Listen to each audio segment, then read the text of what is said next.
This year, we would like to make this award to Jim Gavin. So Jim was formerly a military pilot and an officer in the Irish Defence Forces, having served on 2 peacekeeping missions with the United Nations. Currently working as Assistant Director in the Irish Aviation Safety Regulation Division, he's best known for his job as manager of the senior Dublin football team. So in his time in Dublin, Jim has won a total of 28 trophies as a player, coach and manager, 8 All-Irelands, 5 National Football League titles, 13 Leinster titles, and 2 O'Byrne Cups, and now recipient of the Dermot Costello Outstanding Achievement 2018 award. He's a humble servant leader, very much like the leader Dermot was and what he inspired in others. And Jim has built a culture of collaboration and a real shared commitment in Dublin football. But above all else, like nobody in the history of Ireland, he has united 31 counties against Dublin. And for that, Jim, I commend you. The recipient of the award for 2018, Jim Gavin.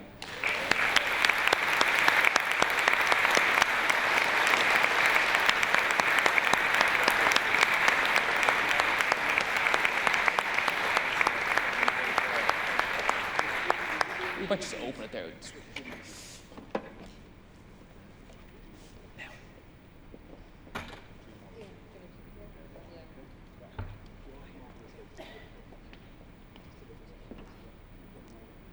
Cheers.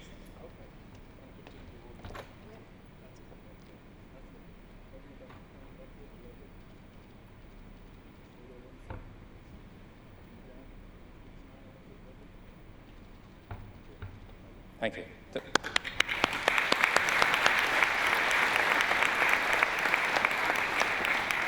much. Thank you. Cheers. So, Jim, do you want to grab a seat there? I never thought at 38, Jim, I'd be on Jim Gavin's panel. Yeah. Grab a seat there in the middle. Sorry, Jim. So, Jim, we jump straight into it. What do you think of that? Yeah, just at the cake and at that speech, absolutely outstanding, and Dad would be very proud of Kate, and to hear all of those touch points that Kate mentioned about leadership. That's what Dermot demonstrated. What I've learned of Dermot is his, I suppose, the environment that he curated with his team, that culture that he developed to get people to be their very best. Yeah. He's involved with the Special Olympics Ireland. He's involved with refugees that have come to this island from war-torn countries, and his involvement with Wicklow Syrian appeal. So it's really a lesson for us all. And I don't think I have to talk after listening to that. It's done. That's a script writer for the next All-Ireland. Absolutely. Yeah. Very good. Thanks so much, Kate. So leadership, outstanding leadership. I want to get your view on leadership, Jim, if I may. So I think to get the measure of that, I'll ask you a couple of quick, direct questions. Okay. So what leaders have inspired you, or what leaders do you admire most, Jim? Well, from my involvement in aviation, I work with the Irish Aviation Authority, so we have responsibility for the safety of the civil aviation system, and also we provide an air traffic service. So I'm heavily involved in aviation for the last 25 years. So for me, in that space, Tony Ryan would be somebody that I would have admired his leadership. Tony was involved with Aer Lingus in his early days, GPA, Guinness, Pete Aviation, the leasing industry. He had great success with that, and now just a kilometre down the road, we have probably 8 of the top 10 leasing companies in the world. They're managing 100 billion worth of aviation assets. Every 2 seconds, an Irish leased aircraft gets airborne. Well. It's contributing over 500 million to the economy, 500 people employed in that particular sector. So that's the legacy that we talk about. Dermot's legacy. That's the legacy that Tony Ryan left. Then in 1985, he goes along and founds an airline, which goes after the cartel that was on the Irish-Britain route, particularly the Dublin-London route. He gets Ryanair into Luton. A couple of years later, in 1988, both governments deregulate that particular route. And a recent statistic published by the European Commission in 1992 for a family of 4 flying from Paris to Milan was €1,000. Last year, in 2017, for a family of 4, the same route, it was €100 would be the average price. Well, now, the legacy of that is an Irishman from Tipperary in Limerick, Tony Ryan. And that's, his vision. What about his management style now? No, that's a different matter. But his vision and I suppose his relentlessness and how the amount of, I suppose, failures that he had along that journey, the legacy he leaves is not just for Irish people. I think it's for the whole, particularly European aviation system. On a sporting front, from being a Dub, Kevin Heffernan would be, just such an iconic figure for but not only Dublin people, I think anybody involved in sport, and particularly the Gaelic Athletic Association, the sport that I'm involved in. He won his first All-Ireland in '58, was selected in the Dublin '63 team, and he would have revolutionised as a player how the game was played. Very much a catch and kick game, up to Kerry people in the audience might like me to say that, but that's what it was up to that particular point. And Kevin played from that full forward role, was very much a roving role, which was unique and it was innovative. Takes over the Dublin team, and I suppose maybe deep into the late into '73, and then wins in All-Ireland '74, '76, and involved in '83. So, but it's more than just the titles he's won; it's the legacy he left, and again his vision for Dublin football, and the Dublin football team and myself and my management team are just kind of standing on his shoulders. Great. I said a quick fire round, Jim. Okay, sorry. I'm only joking. So you mentioned Tony Ryan. Yeah. And I just think, okay, so there's 2 people who worked for him who are now big international business leaders. So Michael O'Leary and Dennis O'Brien both worked for him. And it just reminds me of what Kate said about Dermot around that his leadership style was about creating other leaders and not a fellowship. In terms of leadership style or philosophy, is there any in particular? You're very humble, very like the leader Dermot was, and a servant leader springs to mind when I think of you. Is there any particular methodology of leadership that you subscribe to? Well, I've been heavily influenced by I was in the military for 20 years, and my time at the cadet school, the military college, and all the staff courses that I did.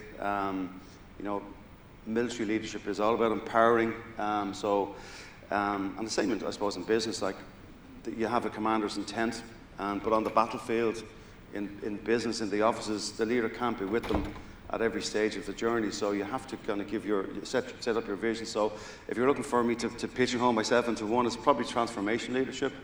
I'm a big fan of Abraham Maslow and his hierarchy of needs.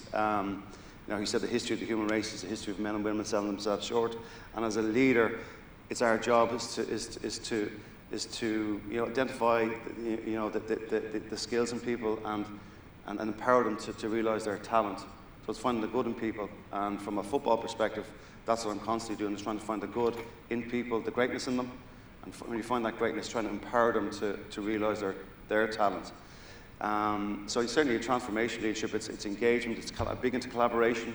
I think that's where you get your biggest growth. And it's about giving people that space and giving them the tools, the assets. Like for me as a football team, we'd always, in any team, in the clutch moments, you'd always go back down to how the level of training that you have. So how well myself and my coaching team, have trained the players who will be reflective of their performance. Same in the workplace. If you want less for more, which sometimes confuses me, but it's a buzzword that people throw out. Well, then you've got to empower people. You've got to train them up, give them the skill set, so they can give you more. Whether that is process re-engineering, make things more efficient. Whether it's I'm doing myself there's a big plan at Dublin Airport to do an orderly runway, visual tower. As the regulator, we need to sign them off. That's the space I work in. So I need to go back and doing another course on project management just to refresh myself, even though I have a qualification in it, so I can enable myself and my team to try and empower them. So big into transformation leadership, absolutely. And it's like Maslow said, is the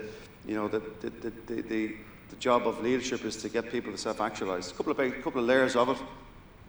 The need for water, for shelter, and good self-esteem. You can't beat esprit de corps. Really good military term for that collective, that solidarity amongst the workforce.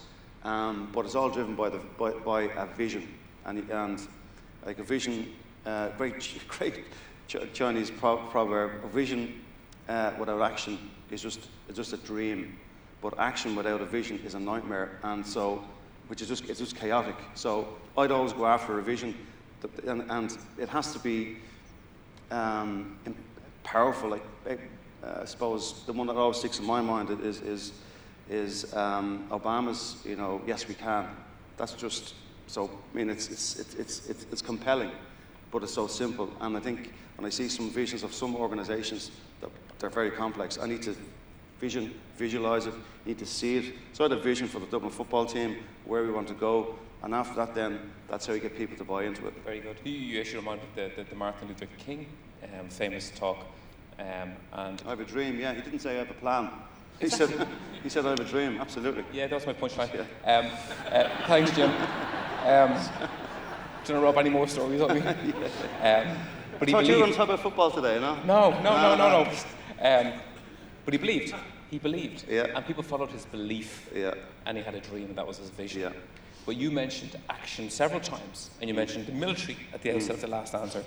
I originally would have thought the military was like a hierarchical leadership. And the more I've kind of looked at this, I couldn't be further from the truth. Like, leadership is an action and not a function. Yeah, there's probably a misconception about the whole military piece. Like when I was in third level education for a small period after my leaving cert, and then I got my cadetship.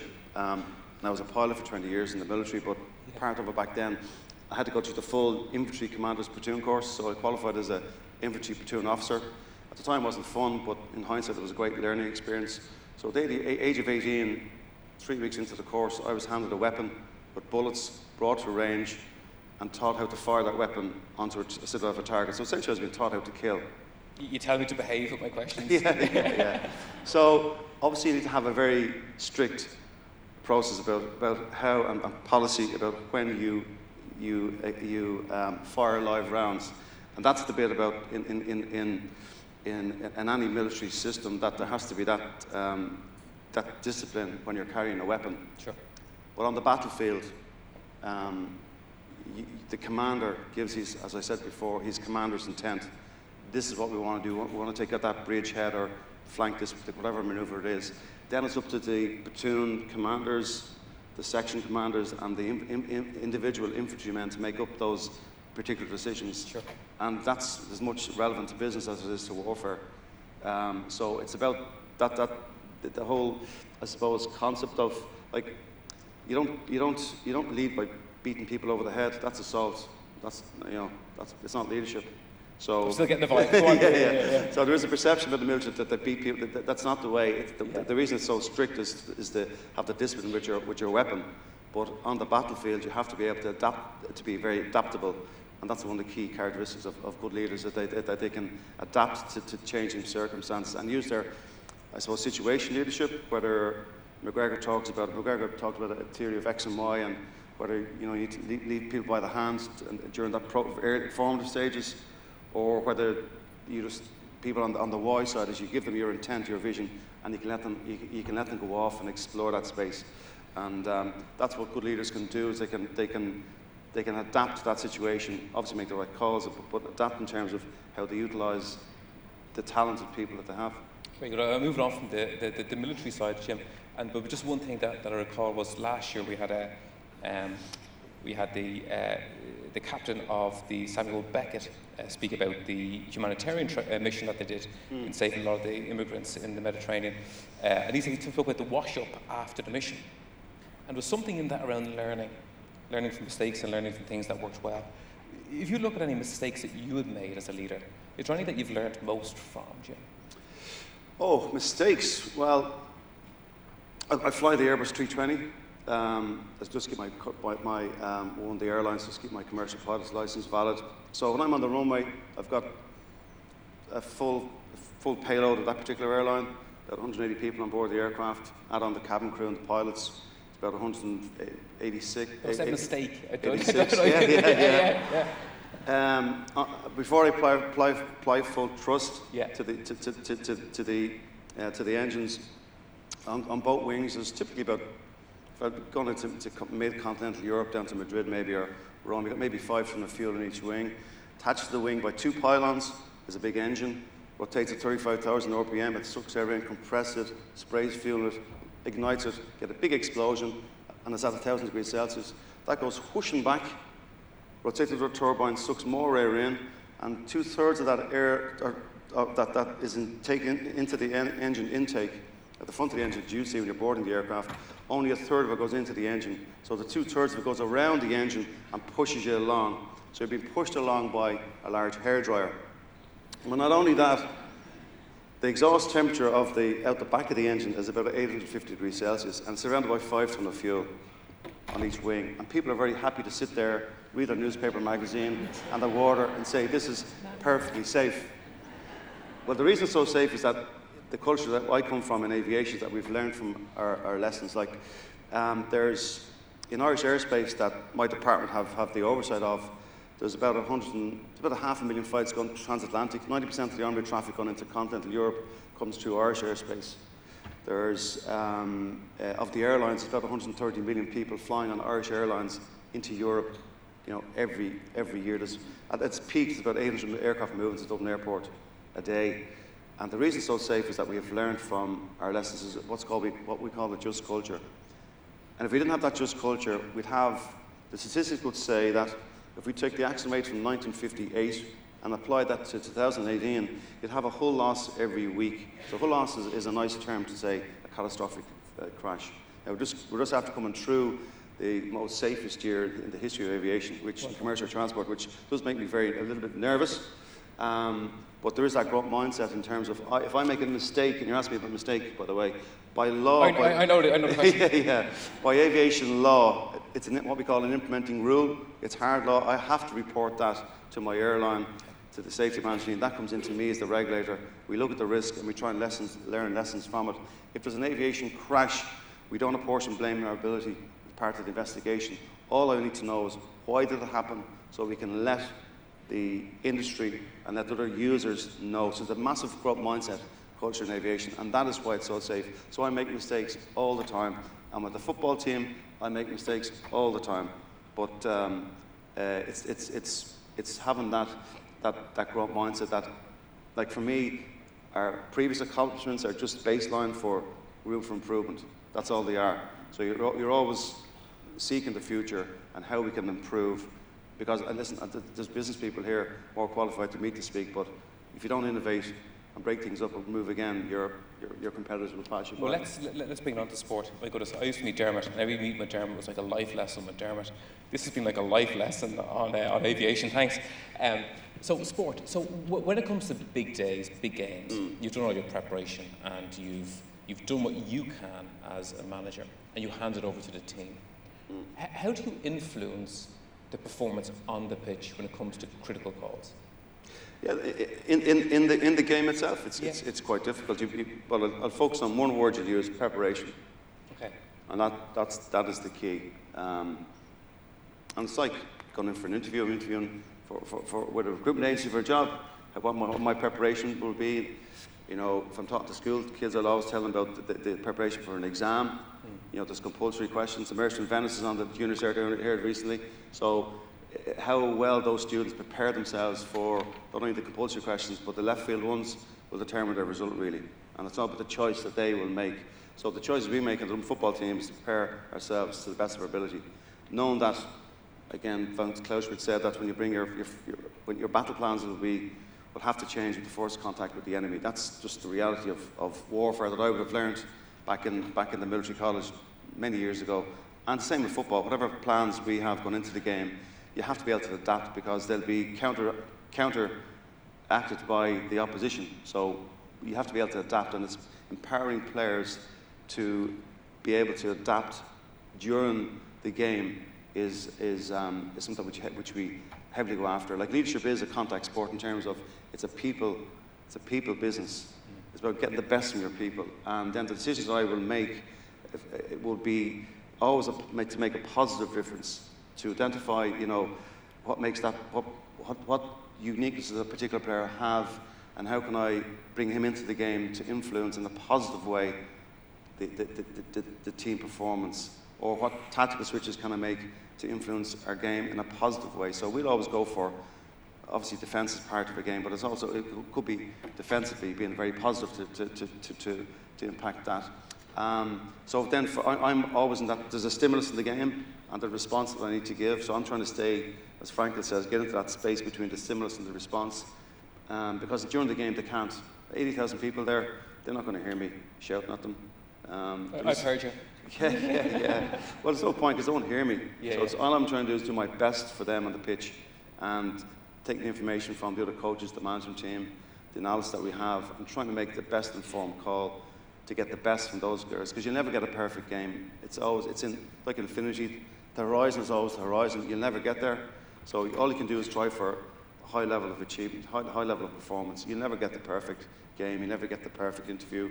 You never get the perfect performance. It's always beyond you. And as I said, you're always using the last performance as a baseline to grow and to improve and try and get a better performance in the next game. So many things in what you've just said, Jim. And just the overarching one is, and again, I think it's a nice little tweet.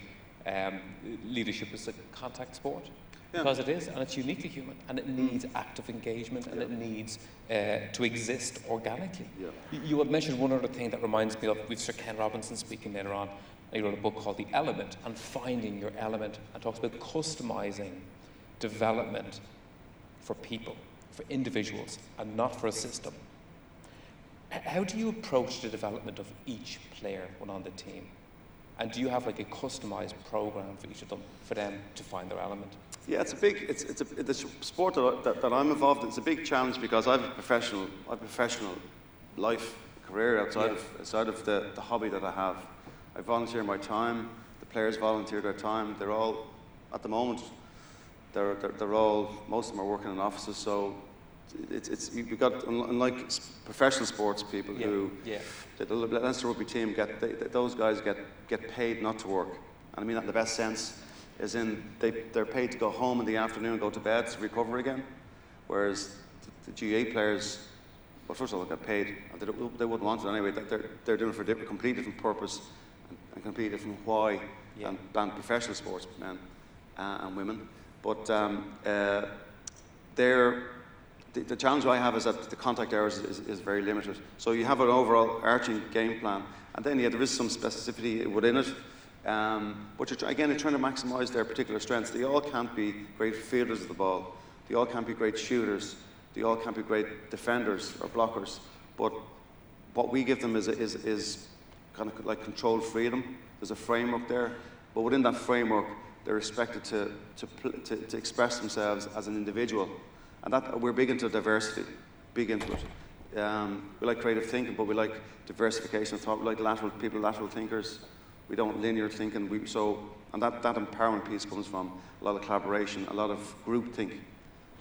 So, have I answered your question? Yeah, we do have. Obviously, we go after the unique skills of a guy, but you can't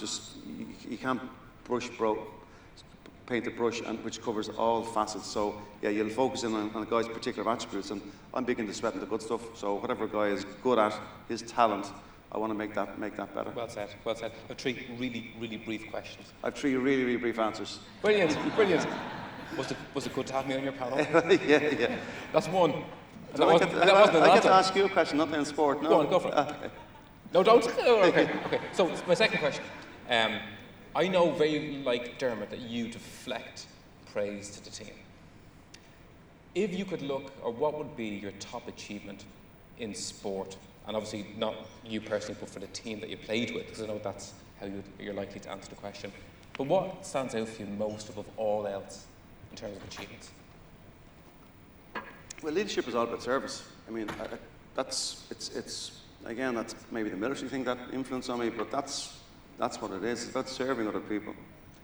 And my biggest achievement has been getting players to that apex of that pyramid, self-actualization. Which team of players? I've been involved in, I've been 6 years with 21 teams, 5 years with senior teams, and each, and it's not so much the team, it's each player getting to see that growth of a player. Do you love all your children the same as well? I do, yeah. Well, do what you love and love what you do, and everyone else looks after itself, and I love what I do in terms of work with these people. And it's that getting them to self-actualize. That's where I get my biggest. It's not the result, and I've never focused on results. Sometimes it's thrown back at you, but it's all about performance. If I can get those players to be their very best, they give themselves a pretty good chance of competing at the back end of the competition, or even at the front end of it. So it's about self-actualization. Be your very best, and that's, as a leader, that's all you can do. And if we meet a team that self-actualizes more than what we do, well, that's a credit to their leader. But that's what we're in the business of self-actualization. That's what leaders are. So that's where I get my, the final whistle goes. Obviously I do quickly move on to the next one, but it's what gives me the most satisfaction is seeing the players after the game and the energy I get from them when they know that they've performed to their best. And you could say that about musicians, you could say about all facets of not entertainment, but even in the workforce. When people do a really good project, get a really good result, get the next contract, they're being their very best. We all have sensed that energy in different domains, and that's what gives me the most satisfaction. And you've actually answered my third question, which was how do we build a culture for high performance? And I think you've touched on so much of that there, Jim. Can you please join me in congratulating the recipient of the Outstanding Leadership Dermot Costello Award 2018, Jim Gavin. Thank you. Thanks very much. Enjoy that. Thank you.